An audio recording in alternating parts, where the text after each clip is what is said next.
Pakistan movement में जो एक और पेशरफ्त हुई उसे कहते हैं क़याम मुस्लिम लीग, यानी मुस्लिम लीग का क़याम। यहाँ से मुसलमान जो हैं वो पॉलिटिकली स्ट्रांग होना शुरू हुए।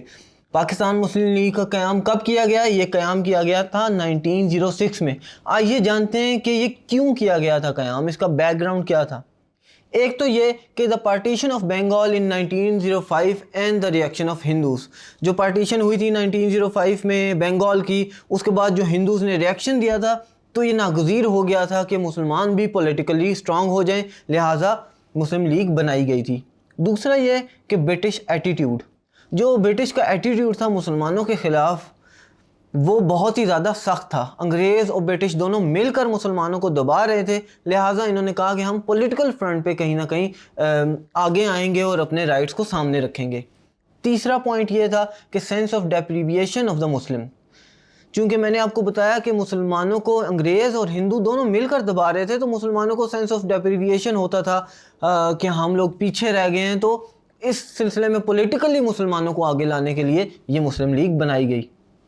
साथ ही साथ जैसे मैंने आपको बताया, फोर्थ पॉइंट इसका है ही है कि मुसलमान को जो है वो इग्नोरिंग द मुस्लिम पॉलिटिकली, इनको बहुत ज़्यादा पॉलिटिकली इग्नोर किया जा रहा था। तो कोई ना कोई पॉलिटिकल प्रेजेंस होनी चाहिए थी मुसलमानों की। अंग्रेज़ों की तो ऑलरेडी हुकूमत थी, जो दूसरे थे हिंदूज़, उनके पास कांग्रेस थी, मुसलमानों के पास कोई पॉलिटिकल पार्टी थी नहीं, लिहाजा मुस्लिम लीग का क़याम अमल में लाया गया ताकि हम पॉलिटिकली जो है आगे बढ़ सकें और हिंदूज़ को और अंग्रेज़ों को फेस कर सकें। इससे हुआ क्या? इससे हुआ यूँ कि मुसलमानों में सेंस ऑफ पार्टिसिपेशन जो है वो उजागर होना शुरू हुआ। काफ़ी लोग मुस्लिम लीग में आना शुरू हुए। चूँकि नाम से मुस्लिम लीग बनता है, मुसलमानों की ये जमात थी, तो काफ़ी ज़्यादा मुसलमानों ने इसकी हमायत शुरू कर दी।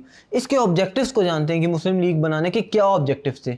एक ऑब्जेक्टिव तो इसका ये था कि to develop the feeling of loyalty towards the British among the Muslims and to remove all sort of misunderstandings about the acts of the government.